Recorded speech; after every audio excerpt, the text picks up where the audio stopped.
exciting. I recorded a Facebook Live about how to get the most out of your trade show experience. And you know what, it didn't record. So you know what, I also I'm recording what I wish I knew before I exhibited at a trade show. I'm not sure that recorded either. So I re-recorded how to maximize your trade show experience. That's on the Facebook page already. And now we're re-recording what I wish I knew what I wish I knew before I exhibit at a trade show. So hopefully you can get this information. So my name is Cindy Cohen. I'm the founder of C to Your Health Women's Initiative, and what we do is we help women get connected to mentoring resources and leadership development. I'm also the owner of C to Your Health LLC, and we provide health coaching, corporate wellness, and also community events, which this is a community event, Expo for Women. So we're excited. Hi, everyone. So we're excited about the Expo for Women that's coming up. It's on Tuesday. And I noticed this year we have a lot of new business startups. And so I thought I would go over like what I wished I knew before I went to a trade show. I think it would have made me have a lot better trade show experience, and I also would have made a lot more money. So let's go over that. So I created a blog, and the article that I'm going to be referring to is on the blog. And I'll tell you, the blog is called, you know what, I won't even tell you. I'm going to put it in the comments for you so we can refer. So just go over to the Expo for Women page, and you'll be seeing the blog post there too. And it's named the same thing as the video, which is what I wished I knew before I was exhibitor at a trade show. So this is my tiara, and at the Expo for Women, we encourage everyone to wear tiaras. We have the people who are volunteering who are helping us wear little tiaras, and we also wear boas. That's what this is, and we have fun, so you know who the people are there to help you. It's important for you to identify at the trade show right when you get there who the staff is and is there to help you. It'll help your setup and trade show experience be a lot more welcoming. So be sure and identify those people up front. So this year I was surprised to find that a lot of people had not even attended a trade show before they decided to exhibit. Or maybe you've attended or exhibited at a trade show or a vendor fair or pop-up event, but you would like to have a better experience than you've been having. So we'd like to help you have a better experience for the Expo for Women or any trade show that you're going to be working in. We want it to work for you. So over the years, I've exhibited in and created and promoted trade show events. So I thought I'd share with you like 10 things that we could do to help you get more out of your trade show. So number one, I wished I would have known about press releases. I didn't understand about press releases. It was kind of a mystery to me. And so I guess I hadn't really thought about it because I just thought it was sort of outside my, I don't know, frame of reference. I'm not a journalist. I don't work for a paper or any kind of news outlet, and I didn't understand it. But really, press releases are a great way to let the community know what you and your business are up to. And if you're doing great things in the community or offering a great service, or you have something you'd like to celebrate, like an award or graduation, or you received a certification, or you're going to be at a trade show event and you want people to come and see you. So a press release is a great way to get the word out. It's great to send to your general population, your friends and family, and post on social media. And it's also good to send to media outlets so they can pick up the story. We've had great success with media in our area. We sent out a couple press releases letting the community know about the Expo for Women. And also we have the Angel Awards. And we announced who was the winner of the Angel Award. That'll be presented at the Expo for Women. And we'll be sending out another press release this week to kind of remind everyone all the really great things we're doing and thank the people who have been helping us put the event together. And so we had WSBT invite us to a morning show Michiana Hometown Living to be a guest because of the press release. We also had WNDU pick up the press release and make a story on their evening news about our event, which was really nice. And then we've also had the Elkhart paper pick up different stories that we put in about the press release, and also Goshen News with our press releases. So I mean, it's been really effective for us. I think it could be effective for you too. So it's just a great way of letting your target audience, past, current, and future customers, what you're up to and how your business is making an impact. A press release can add to improving your business credibility, image, and reputation and prestige. So, 2, invite everyone you know to the show. I mean, let your past, present, and future customers, along with your family and friends, to your booth and events. Encourage them to attend by offering them free tickets, free gifts for stopping by, or discounts if they come by your booth.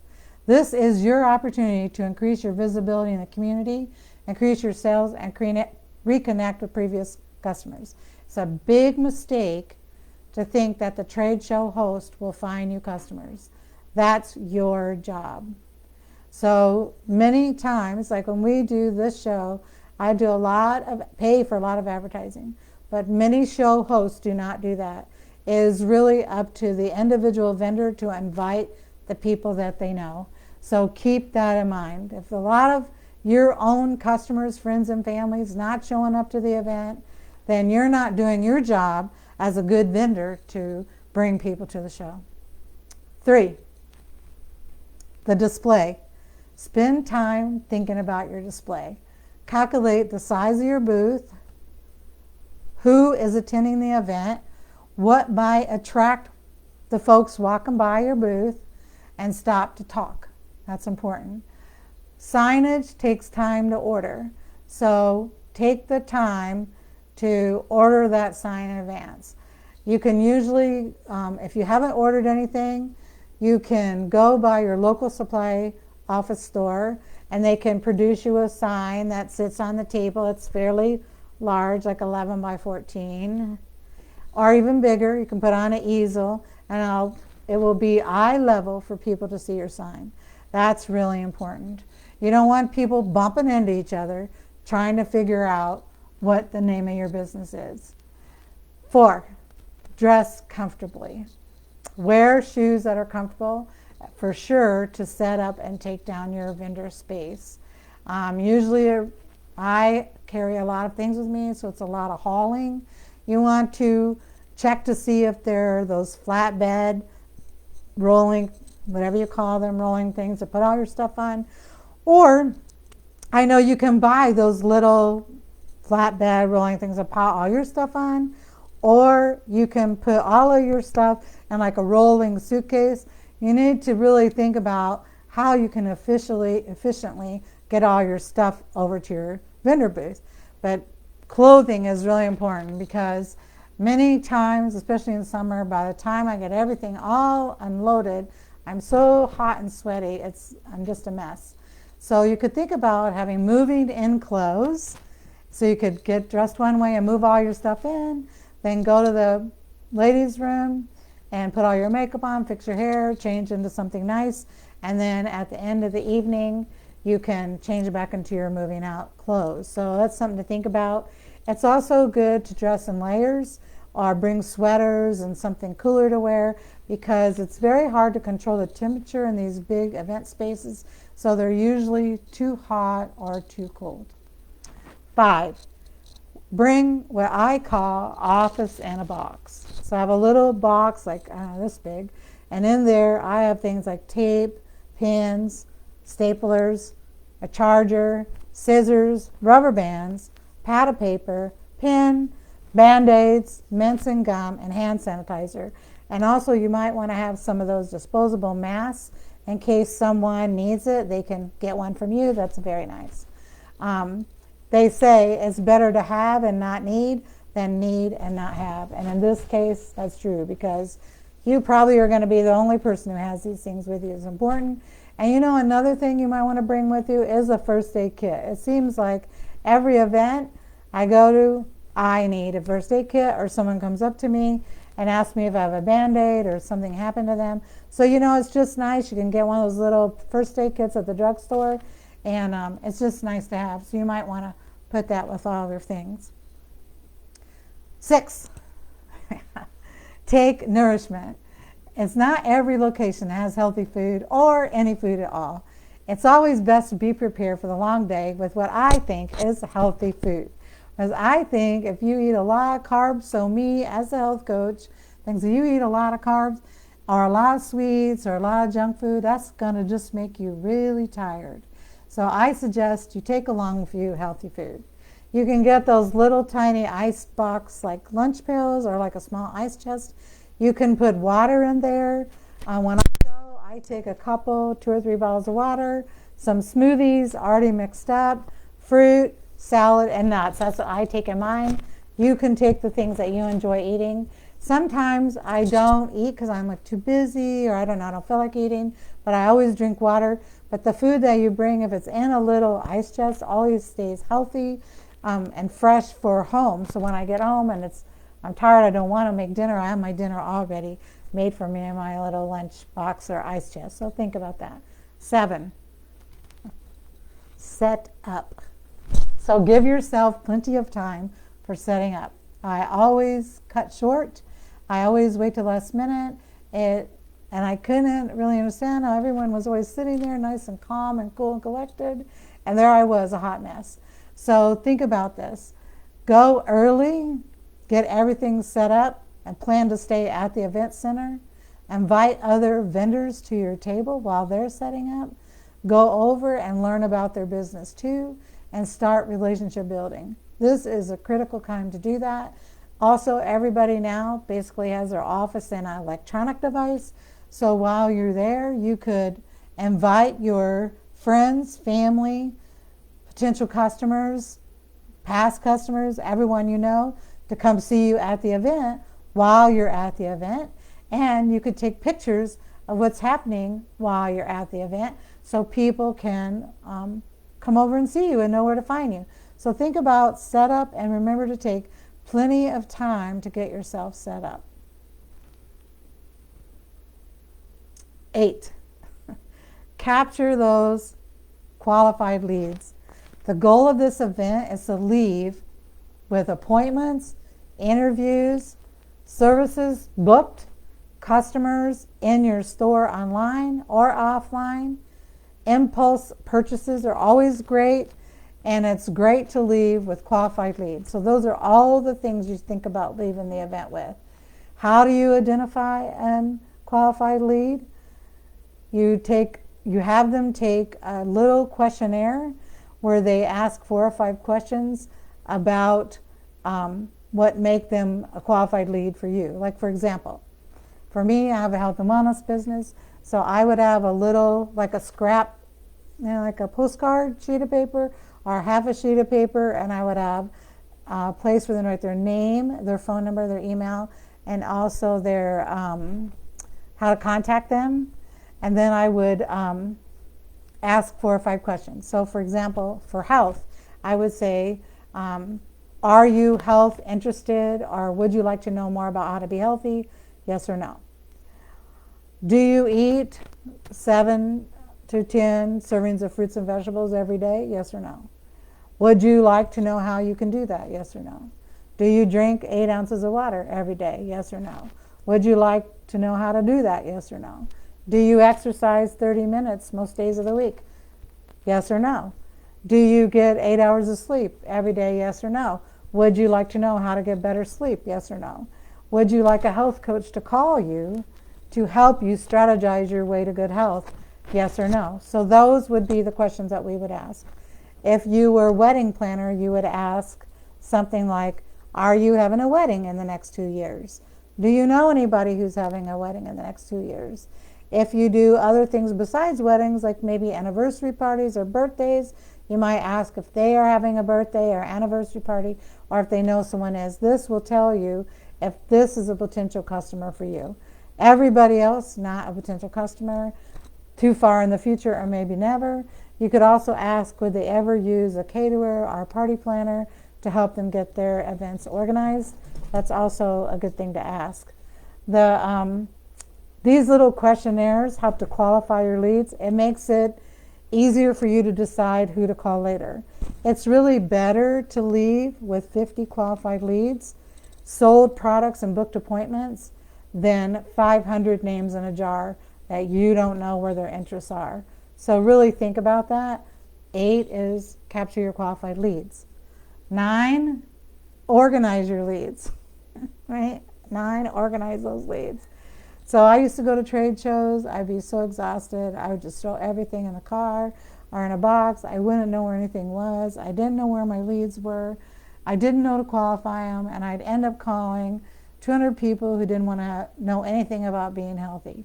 So it's really, over time, I have learned how important this whole idea of capturing the qualified leads and also organizing the leads. So how do you organize the leads? Well, if you use a little questionnaire, you have all their information on the questionnaire, and you can turn that little paper over and you could write down the story they tell you. So that's one way to organize it. Another way is to ask for their business card or provide like a blank business card for them to write their contact information on, and then you turn it over and you write a little story about them. So you're now qualifying them as you talk to them. If you have brought a door prize to give away, then you can take those little organized leads and you can put them in the door prize area, and then you can draw from your door prizes to see who wins. So if you have people who really aren't what you would consider qualified leads, I would not encourage them to enter into the door prize, although if they want to, they can, of course. But those are not the people you're going to be calling back. So it's important when you get all your stuff together, maybe in a jar or like a little file box or a Ziploc bag, that you create a system after the event to call those people back. It's important to call them like 24 to 48 hours after the event, because you don't want them to forget about you. It's so easy to forget, so we don't want them to forget about you. So 10, don't be worried if you don't always see immediate results. Like, we always think, oh, it wasn't a good event because no one bought anything, I didn't make any appointments, like it was terrible. But really, there's a lot of things you consider it being a good event. Number one is you were there. So you were visible to the community. They know you're still in business. They know that your doors are open. I think that's really, really, really, really important. So many businesses have closed down. Excuse me. Hey, sorry, my dog is acting up. Bella, come on. This is Bella. Okay. So she's acting up a little bit because, I'm really paying attention to her. So, okay, get down, baby. Okay. So, can't control your environment, right? So anyways, you want to think about what is results for you. So think about the vendors you met. So did you meet any good vendors? Did you meet anyone who you could be friends with, people that you could partner with, or do you learn about future events? I think networking is huge. Who did you meet there that could help you in your business, or maybe you could help them? Also, did you meet anyone that maybe you could be a partner with? Developing strategic partnerships is really important to a successful business. It's very hard to build a business on your own.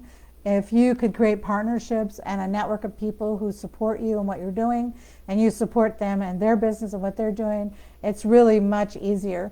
Because let's face it, I know a lot of things you don't know. You know a lot of things I don't know. I know a lot of people you don't know. You know a lot of people I don't know. So when we get together, we could blow up both of our businesses by just connecting in that way. So that's really important. Also, if you sold things, that's good. If you sold enough things to pay for your booth space, that's amazing. Because at least you're breaking even there with the amount of money you're spending. Also, if you make appointments and you made enough appointments to make up for your booth space or more, that's amazing too. Because then you're likewise covering the cost of your expenses. If you can cover the expenses of the people that worked at your booth, namely you also, that's great too. And also really think about the names that you got for your referrals. are your qualified leads, because that's really important too. So there's a lot of ways to demonstrate success at an event, not just that quick impulse sale. That's really important. However, if all the people you met are new at the event and you weren't successful at getting your previous contacts to the event, remember, this is just number 1 of 10 exposures, which means you have 9 more connections that you need to make with those people before they make a sale. Then we always think that when someone's ready to use our service or buy, they'll call us. Well, they're not going to call you, because here's what happens. You have a better idea of what your business is all about and how you can help that person. And you wrote down on a card or a piece of paper how you may be able to help this person. And it's a priority to you to help that person. The person you were a priority to them while they were standing in front of you. After they left you, they saw 60 other exhibitors there. They also went out and saw 40, 50 people in their life. I mean, we all get busy. So even though the person, your potential customer, has a good intention, like I do that too. I have a good intention of calling people back after the show. 1,000 things happen and I don't do it. So I really appreciate it if someone calls me and says, we met at the show, I would like to meet you for coffee, or I'd like to send you a link, or I'd like to help you revisit that conversation we had at the trade show. So think about that. It's important for you to keep the ball rolling, or the opportunity ends there at the trade show. I wished I had known that. So let's review quickly what we did. Okay, so we're going over what I wished I knew before I was the exhibitor at the trade show, right? So number 1, press release. Number 2, invite everyone to come to the trade show. Number 3, get my display organized. Number 4, dress comfortably. Number 5, bring an office and a box. Remember, bring our office in a box. 6, take nourishment. Critical, take nourishment. It's really important. It's terrible to be at a trade show and be starving. 7, set up and give yourself plenty of time. 8, capture qualified leads. 9, organize your leads. And 10, don't be worried if you don't see immediate results. So you want to know more? So I have connected to this blog the article that I wrote on how to maximize your trade show experience. I also did another Facebook Live where we went over the trade show experience. If you would like me to connect you in some way or tag you in some way, I'm happy to do that. I would like to help you the best I can to have a really great trade show experience. So I hope to see you at the Expo for Women on March 28th, next Tuesday. It's going to be so much fun. We're having a whole day of activities. We have, the theme is a day of dance. We have dancers. We have fashion shows. We have singers. We have a DJ. We have DJ MJ Raven at our event, who's just amazing. He comes every year. He's a great DJ. He's great for all your parties. He's great for the event. We just have so much. We have the cocktail party for charity. We have International Women's Day celebration. We have the Angel Awards. WSBT and Kristen Benz going to be presenting the Angel Awards. We also have Deb Miles from B100 is going to be kicking us off for the cocktail party. We're going to have food. We're going to have drinks. It's going to be fun. You can come, stay all day. It's a blast. So we're looking forward to seeing you there. Invite all your friends and come over and say hi. I'm Cindy. Cindy Cohen. Talk to you soon. See you at the event. So what I like to leave you with is stay healthy, stay connected, and stay you. Have a great evening.